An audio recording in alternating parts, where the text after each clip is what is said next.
Welcome to the Real News Network. I'm Paul Jay. With Bernie Sanders running neck and neck with Hillary Clinton in Iowa, and according to most polls, up around maybe 10 points or even a little more in New Hampshire, everybody is taking the Sanders campaign a lot more seriously. I'm now in a room with a group of people who have, I think, been taking the Sanders campaign seriously right from the beginning. And we want to have a bit of a discussion about just who they are. This is a completely unscientific cross-section of some Sanders supporters in Maryland. And we're now going to begin talking to them about why they support Sanders and try to get a sense of where their thinking is in relationship to politics in America and where Sanders fits into all of that. So thanks for joining us, everybody. Keanu, you helped organize this today, and you're involved with Sanders, I think it's Maryland Students for Sanders, as well as Marylanders for Sanders. Give us a sense of who's with us today. So we have a mixture of Maryland for Bernie Sanders as group members or organization members, Maryland Students for Bernie Sanders, and we have 3 candidates who are endorsing Bernie Sanders in the Baltimore City Council race. Okay, good. And what drew you into the Sanders campaign? How early in all of this? Well, I was a Hillary Clinton supporter prior to actually doing my research, and once I did research, it didn't take me long to realize that Bernie Sanders was the man that deserved to be the next president of the United States. Shai, have you been involved in political activity prior to Sanders? Not at all. And what about him got you engaged? Well, I had met him many years ago. My previous occupation, I worked with an airline, and my last base was Washington National. I worked at the Special Services Desk, so all of the VIPs had to check in with me before boarding their flights to get their boarding passes. I had met Hillary many times. She usually checked in with me on Tuesdays or Monday. Actually, I had suggested to Hillary back in 2006 that she should run for president. She said, "Oh, Shai, I'm just happy being a senator." Well, whatever. I never have been actively involved in politics until Bernie. I can relate to him because he is the common man. He's not impressed by money, glitz, glamour, whatever. He's a very frugal person. I can identify with that. He would get my vote because here's a man who actually survived and had to depend on unemployment insurance at one time early on in his life. Here's a man who lived in a sugar shack up in Vermont without electricity. He did have running water. Here's a man who cooked his food on what they called a burno, a used coffee can with a toilet tissue in it and some accelant to heat his food. Here's a guy who is honest. You can believe what he says. He walks the walk that he talks. You know, he cannot be bought. He's not interested in Wall Street. How do you assess the Obama presidency? There's a lot of people in Baltimore, which you know is almost 65% African American, that are rather disappointed with the Obama presidency. Certainly didn't live up to the expectations that caused so much excitement in the beginning. If you look at what he's done, he's been a decent president, but he's still an establishment candidate. I think people realize that what we have now is not really what we expected, and the change that Bernie Sanders is bringing about is a different type of change. It's a change that will change the establishment. It will change how government is run and actually make government for and by the people. Well, he did state that he was going to attack big businesses on Wall Street. And what I like about him is Obama didn't pursue it. He still talked about, giving money back to the poor as far as helping the poor, where he talked about tax increase for the rich. Bernie Sanders has not been very critical of President Obama. In the last debate, when Hillary Clinton was making her connection to Obama one of the centerpieces of how she spoke, Bernie was also talking about how he's campaigned for President Obama and such. But he's made a big deal out of not appointing Wall Street people as his finance team. Bernie Sanders has. Well, we know that's exactly what President Obama did, and he let Wall Street essentially run his whole finance policy. But Bernie hasn't critiqued that. I'm a big fan of Bernie, but I'm not a blind follower. That's one of the things I'd have to be critical of Bernie on, is not attacking Hillary more, and also, although it wouldn't be politically beneficial, but not so much cozying up to President Obama. President Obama, as was stated, put in a law of Wall Street appointments. His second biggest donor in the 2008 campaign was Goldman Sachs, and that is clearly shown in the way he's governed, the way the DOJ has pursued Wall Street prosecution. And I think it is important that it is clear. President Obama is very liberal in rhetoric, but on all substantive issues, he is moderate. Even his biggest thing, healthcare, Obamacare, came from Romney Care in Massachusetts, which was drafted up by conservative think tanks. And it's very watered Bernie's down. made a big point of how he helped draft the Affordable Care Act. He wants to go further with a single-payer Medicare for all model, which is a big departure. Yes. But he still makes sure he positions himself as defending the Affordable Care Act. I don't think he would have positioned himself so much as the need to defend it had Hillary Clinton not gone the offensive and Chelsea Clinton to say that he's trying to dismantle it and try to portray his thing as he's trying to take health care away from people. I don't think this would have been invoked at all had the other side kept the debate honest instead of portraying Bernie as trying to take away health care. So I think that's more of a reactionary thing to the rhetoric that was trying to portray him as very anti the current gains that we have. He is a very politically savvy man, although also a very idealistic one.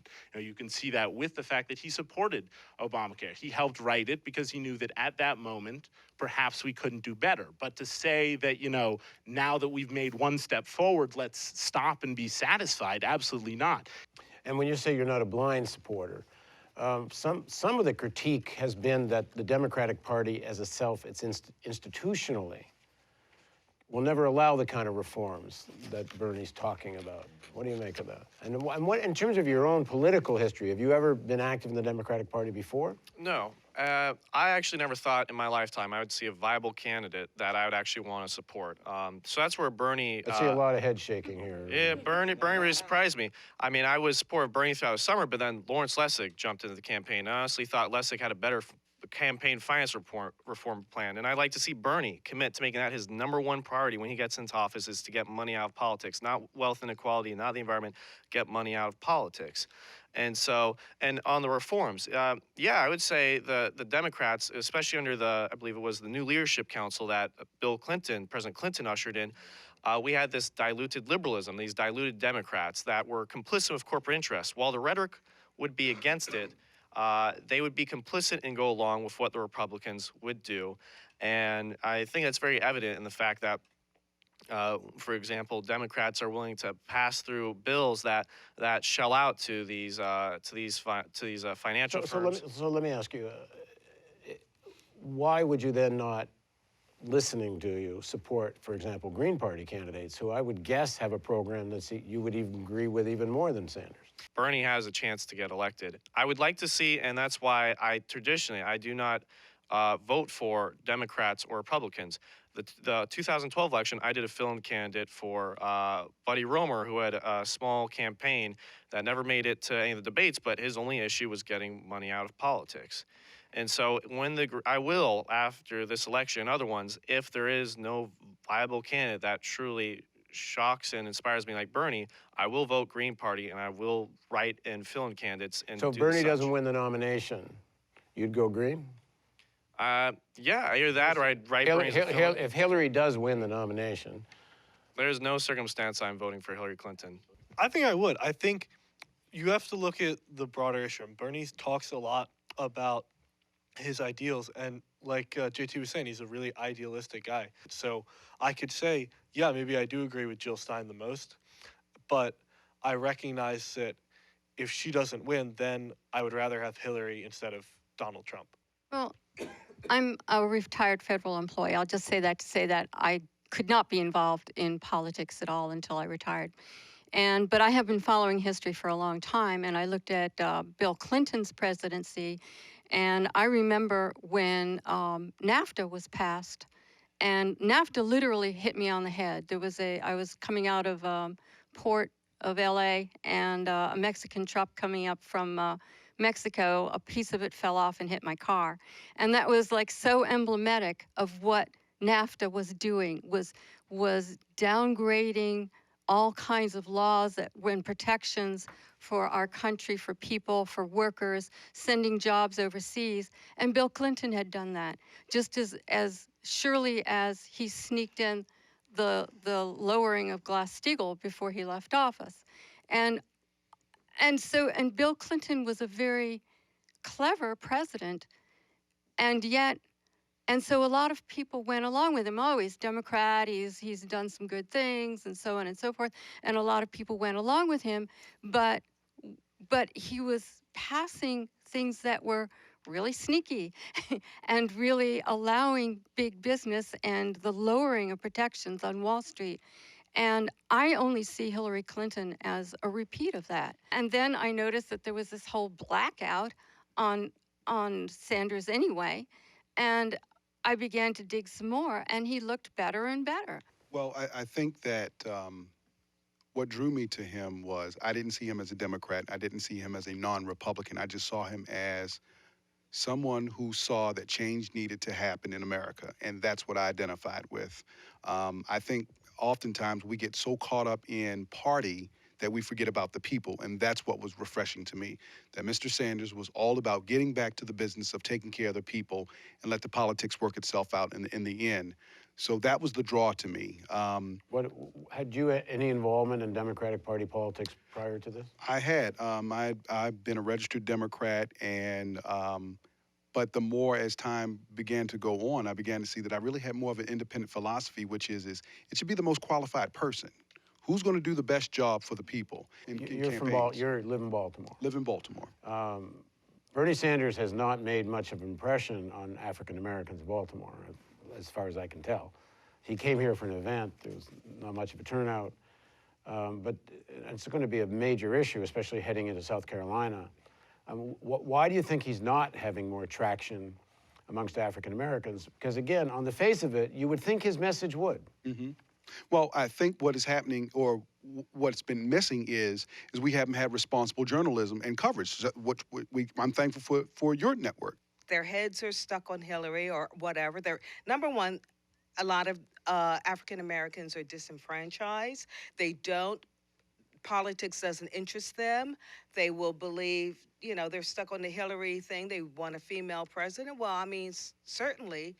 I understand it's partly a media problem, and I acknowledge that, because a lot of people are just not even hearing what he's saying at all.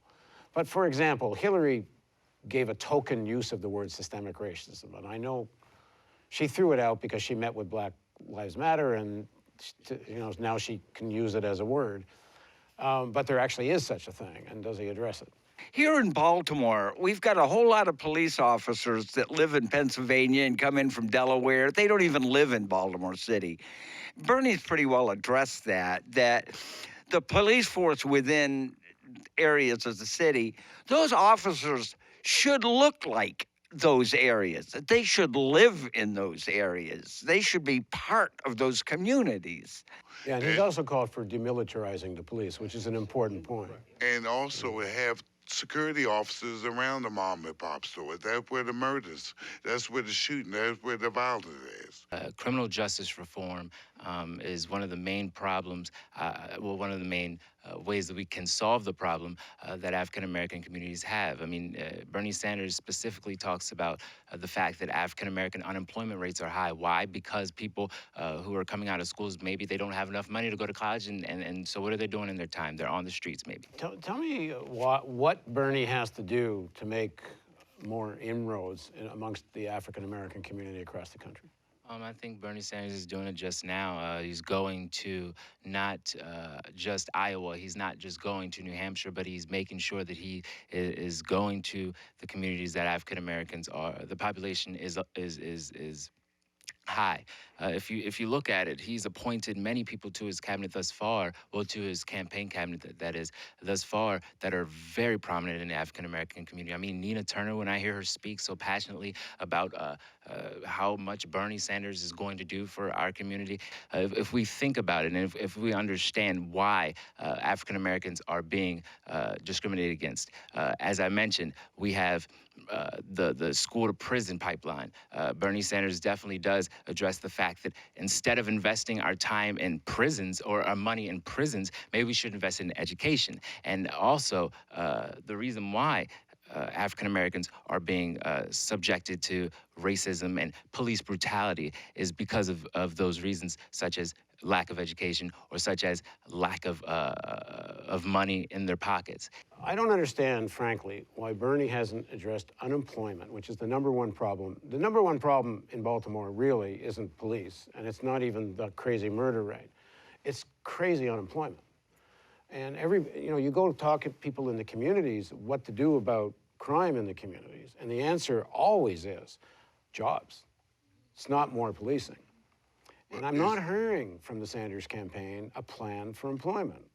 And the obvious one would be something akin to what Roosevelt did in the 30s, a straightforward government hiring employment program that is paid for by higher taxes and I'm not hearing that. And if Baltimore needs anything, it needs something like that.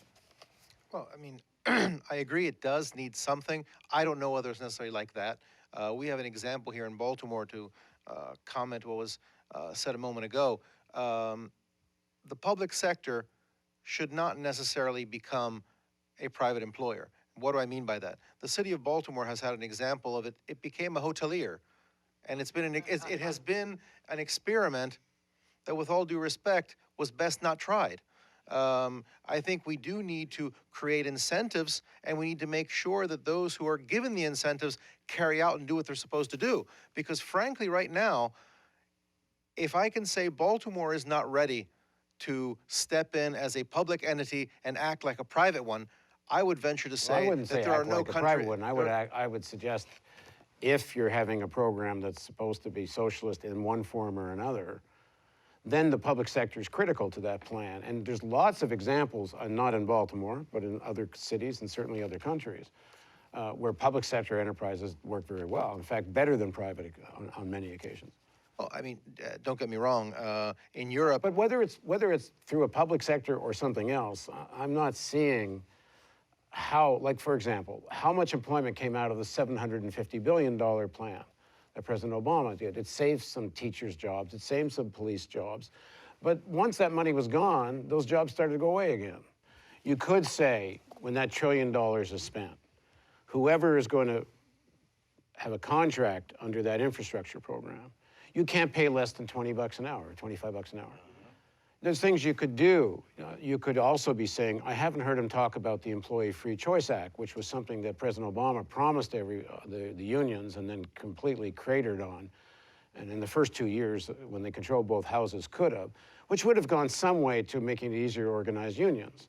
Because the real problem in the country, certainly the minimum wage is a problem, but the bigger problem is how many people aren't in unions and why wages are so low, and the whole global economy is getting paralyzed because demand is so low, because so much money is in so few hands. So like taking on the billionaires also means doing something to help raise wages. I'm Yeah, I got a couple of different things I want to say on that. So you were talking about unions, and I think having unions or having the minimum wage, driving up the wages, would be hugely beneficial to employment, and detrimental to unemployment, because it would give more money in the pockets of the people who are going to go out and buy things, not money in the pockets of people who are going to go out and invest it. If I'm currently working a $725 an hour job, and then I get $15 an hour, I'm not going to spend all of that on, or even the majority of that, on putting it into like a retirement account. I'm gonna be working on going and shopping at mom and pop businesses, on buying a new home, which stimulates the housing market and building houses. So that, I think, will help employment or hurt unemployment. And the other thing, you were talking about his infrastructure program. He has said that it will build a lot of jobs with that and then decrease unemployment that way. And also the taking tax credits from the fossil fuel industry and then moving them towards renewable industries can help with while it won't necessarily lower unemployment, it will make employment more dependable, because a lot of the jobs with non-renewable resources are boom and bust. So you have guys making a ton of money in an oil field and then they have to leave. But if you do solar, which is something he's advocating for, they can be doing solar consistently. I think that today or yesterday the report was that it's been 2015 was the warmest year in recorded history. There was very little said in the last debate about climate change by either candidate, but including Bernie. I may be wrong, but I think O'Malley said it once, and maybe Bernie said it once. Not much emphasis on it at all. What do you guys make of that? Well, for me, as a utilitarian, the biggest thing for me is global warming. That's what's going to have the biggest impact. It's not my biggest passion, but that's the issue I go to because that's what's logical. And that's why I'd like to see, I think a shortcoming of Bernie, to be honest, is the fact that he hasn't said that this is the biggest issue facing us and that he hasn't committed to saying we're going to get money out of politics and then go after solving global warming. Even if you're very concerned about things like national security and things like that, both CIA reports, being done say that climate change is a huge security threat, as well as perhaps one of the major underlying causes of a lot of unrest in the Middle East and, things like the rise of terrorism. Clearly, there are other pieces to that as well. But, I agree that he did not mention it enough in this most recent debate. But, I think that to his credit, he did make the point when he was asked, what is the greatest threat facing America? At the second debate, I believe, he said it was climate change. Then there was an ISIS attack. He was then asked, given the fact that there was just, an attack, a terrorist attack in Paris, would you rechange your opinion to global terrorism being largest? He said, absolutely not. Climate change is absolutely the largest threat that either the United States or anywhere in the world faces. What I get in my research. Yeah, you can go to feeltheburn.org. That is actually a volunteer created website that probably easily has the most Let me tell you what we get comprehensive, off the BernieSanders.com, okay? Ban fossil fuel lobbyists from working in the White House. Okay, it's good. And the huge subsidies that benefit fossil fuel companies. Okay, I think even President Obama's talked about that. Create a national environmental and climate change justice plan that recognizes the heightened public health risks faced by low-income and minority communities. Okay, that's sort of mitigating the issue. Bring climate deniers to justice. I'm not sure what that means. So we can aggressively tackle climate change. It talks about taking on, for example, ExxonMobil. Have they actually known about the dangers of climate change all this while and, in fact, been paying people to deny it? It's good. Fight to overturn Citizen United, which kind of everything always comes back to the issue of funding. But there isn't a vision, for example, of a massive public works program to build a green infrastructure. When President Obama came in and saved General Motors, he saved it as a conventional auto company. One can debate it, but that was, one would think, a wonderful opportunity to have converted Detroit into a green machine and with a whole vision for that, and he didn't. Doesn't one want to hear that kind of thing from Bernie Sanders? Go ahead, because you're nodding. Oh no, Bernie's good. Well, some of these things, did Roosevelt know he was going to have a WPA before he was elected? No, I think Roosevelt actually ran against such things. He ran for a balanced budget. Exactly. So some of these things are organic and come along as they come along. I'm saying if you're talking about taking on climate change and reaching the kind of objectives scientists are telling us we must, we can't keep doing business as usual. Right, but we have to. It's a real sea change. True, but some of it has to come along slowly and organically. It can't. I think that, and I think he also knows that if he tries to go against these huge organizations immediately all at once, that's a slap in the face. We already know that. When President Obama came into office, after a while, I could tell that he owed big business. He had strings attached that were going to bring him down on some issues. So I think maybe Bernie Sanders is trying to avoid some of that and trying to gain coalitions. But the other thing is a lot of the people in some of these coalitions, all the Sierra Clubs and the National Resource Defense Council and all these other organizations have sort of been way on the left for a lot of people. And I think in order to get mainstream America to truly understand exactly what's going on and to go along with it, I think we as people, because we are going to be involved in all of this, we're not just going to elect a president and go home and say, hey, do your job, is that we have to go along with a lot of this so that it becomes understandable, especially because a lot of other organizations are fighting so hard against this. So it has to be slow. He's always said that as president, he can't do it alone. And that's what this coalition is all about. Mind you, President Obama said the same thing. That that's when our work really begins, is once he gets elected, is that we are the ones that have got to go out and still wake people up and get involved in whatever that little niche is that our hot button, whether it be climate change, whether it be banking reform, whether it be, childhood poverty, whether it be the prison industrial complex. We've all got to find our niches and group together, just as Occupy did. We got into all of these little working groups after that, and we all went into our specific little groups and those areas that hit our hot buttons. And he says he can't. He never said that he can do it all. He said he needs us. The work starts the day after he's inaugurated. I think you can hear from my questions, I'm partly challenging you, and partly I see there's weaknesses, but it's all in relation to what? So related him to Hillary, it's a no-brainer, frankly. But there's an area which isn't so clear, and that's foreign policy. And I'd like to know what you guys think about Bernie Sanders' foreign policy. Who wants to go ahead? Well, speaking as a vet and vet for Bernie, foreign policy is very important to my constituents or my fellow members of vets. If you look at what Bernie has done in the past, he voted against Iraq in '92. He voted against Iraq in 2003, and he voted for the bombing of Kosovo, '99.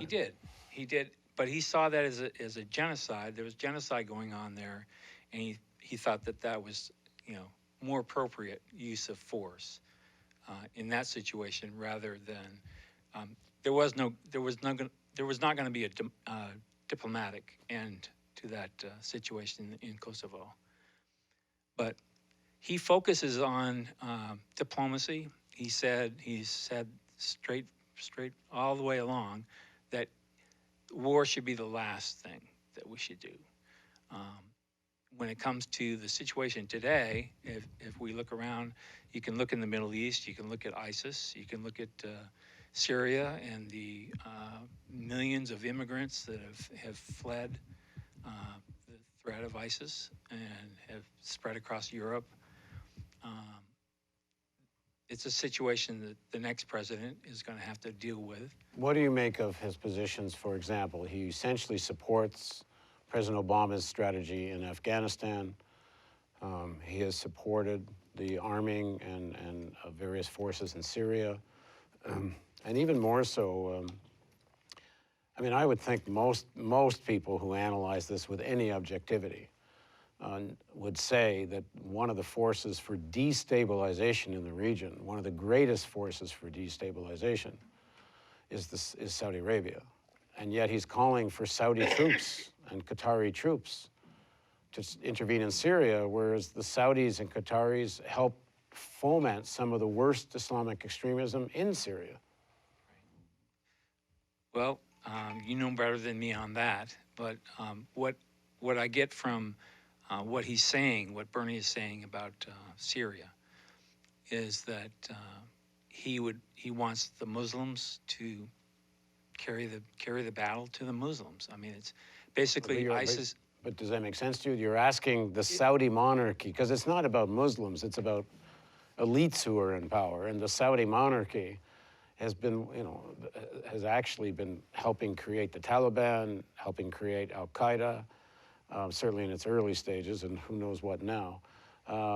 They're very close to Pakistan, who's played a very negative role. I mean, he's going to be commander-in-chief, and I think it makes Jacob, who wants to go ahead? Yeah, also as a vet, my concern is, or what I applaud him on, is that his stance is that charity starts at home. So until we begin to fix our own issues that we have here, we can't really lead the way where people are looking to us for strength. And so when he's making these tough choices and he's voting in certain ways, and from what I follow, because I'm concerned from a military standpoint, is unfortunately in war you have to make the choice of the lesser of all evils.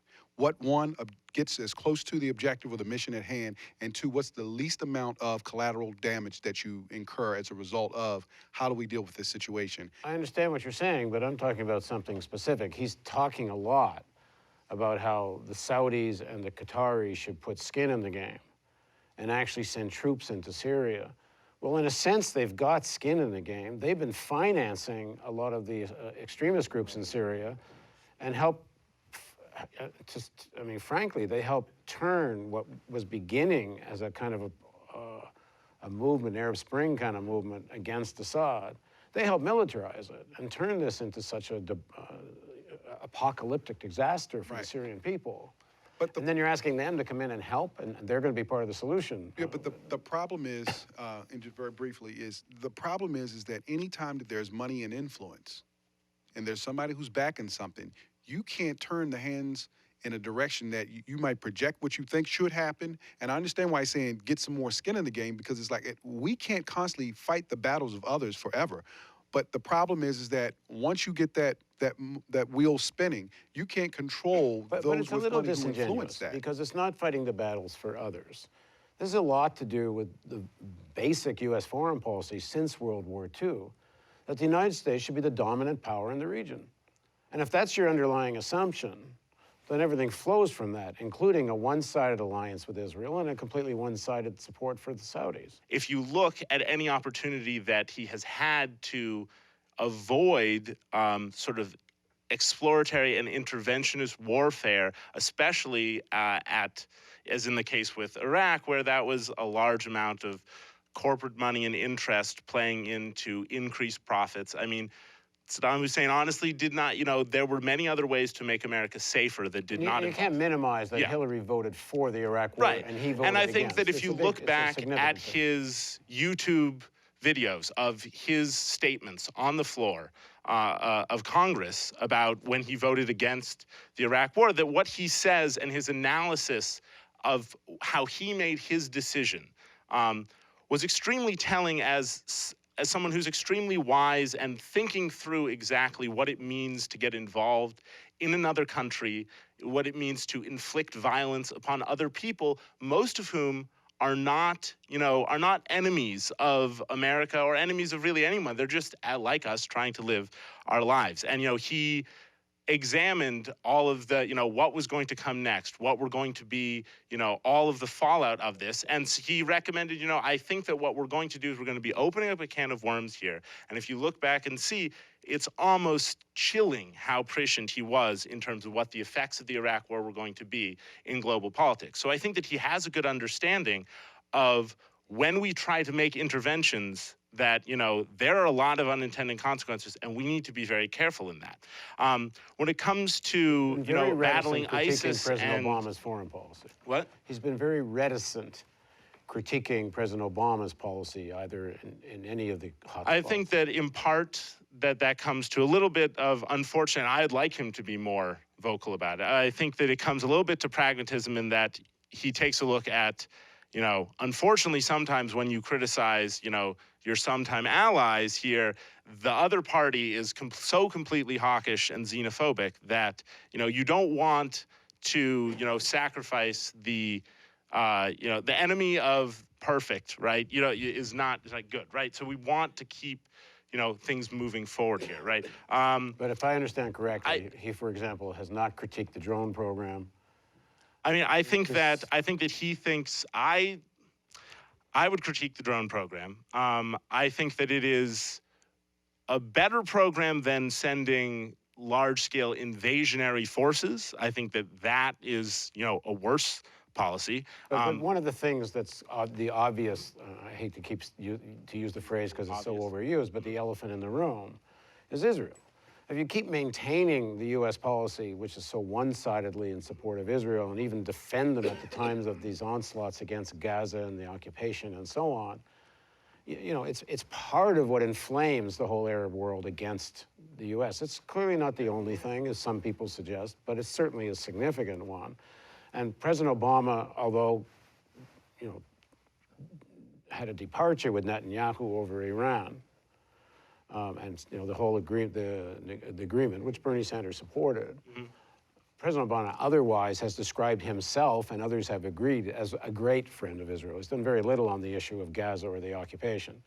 And I have not heard from Bernie Sanders a different position, really. And isn't that part of, really, if you want to get to a place where the Middle East is not filled with people that hate America, that's one of the important steps. JT, what? Well, when you talk about how his position has not really deviated from the current Obama administration, on these specific things. Well, I think particularly that's just because the media has not really focused on that as much of an issue here. Like, that's not been the focus of Bernie's campaign. I feel like the media has not really put that under that much of a scope. But if foreign it were to policy. come down to it, there's that specific niche of foreign policy, then I think, because it's been mainly focused on ISIS, for example. But you can't disconnect ISIS from these issues. No, I'm not saying we can't. I'm just saying, I think when we've seen the evolution of Bernie's policy, it's been when obviously there's more of like a microscope under it. Bernie, given when he started his campaign, didn't have anywhere near as much political infrastructure as Secretary Clinton did. And so coming out with all this stuff takes time. And so if it comes on our spotlight, yes, it'll be addressed. That's where we'll see differences. No one's saying it's perfect, and no one said we were here, that we specifically came to Bernie for his foreign policy and for these solutions. I think we're more attracted to him on what we think are more grandiose issues. That's what I wanted to piggyback and say, too. You got advisors. You got people that you might say, oh, well, I wanted to try this. What do you think? You make the ultimate decision. What we've seen of any of the candidates is what we think is best to the table. And if there are better solutions, such as the academics and the experts you cite, that come up with better solutions, then if they're put forth to the table, I hope he adopts them. Why aren't you all more concerned about foreign policy issues? I would say you can't deny it. Hillary Clinton does have more experience in foreign policy. as a terrible hawk, but yes. That's the thing. She has a lot of more experience than Bernie. But experience is really different from judgment. Bernie was talking in Iowa the other day, and he said, yeah, Secretary Clinton had a lot more of experience. She had more experience than me. Dick Cheney has a lot more foreign policy experience than me, too. Okay, 3 final words. Who wants to be one of the 3 for final third word? More than 3. Well, I think a lot of it is that, a lot of us are and a lot of this conversation has been about Bernie and what we like about him and how, why we all want to support him. And I think that that's a really big deal. But I also think that what Bernie has been pointing out and what some people here have alluded to is that he is a tip of an iceberg, and he is he's a figurehead that a lot of us are gathering around, that a lot of true progressives are gathering around. But this is, if we want to make it real, about a lot more than him. And so I hope that, win or lose, that this sort of progressive network and this grassroots action that we've been starting, is going to then end up, if he wins the nomination and we go on, we'll obviously be continuing to campaign for him and to campaign for these other, people supporting Bernie's agenda. But if he loses, that just means that we have to try twice as hard to make sure that all the other areas, governor, local election, state election, all 435 Congress seats are up, and, every single one of them needs to be fought over. And if Bernie gets elected and we don't do that job, it's going to be a Pyrrhic victory. And, if he doesn't get elected, but we still fight and we still, make large progress elsewhere, that will be, as he has said the whole time, the real point of this. I heard an interview with Donald Trump earlier where he said that if he loses the presidential election, all of this will have been, in his opinion, all of his efforts will have been for nothing, right? truly exemplifying that this is all about his own self-aggrandizement and, you know, the feather in his cap of his career. You know, that's what this is about for him. I just want to say, you know, thank you to not only the Real News, but thank you to all of the supporters, especially that we have gotten. The reason that we're here today is because we believe that that change can take place, especially under the leadership of Senator Bernie Sanders. And we don't just believe in words, we believe in action. Okay. Thank you. Thank you, everybody. So that winds up this discussion with some supporters of Bernie Sanders. Thanks very much for joining us on the Real News Network.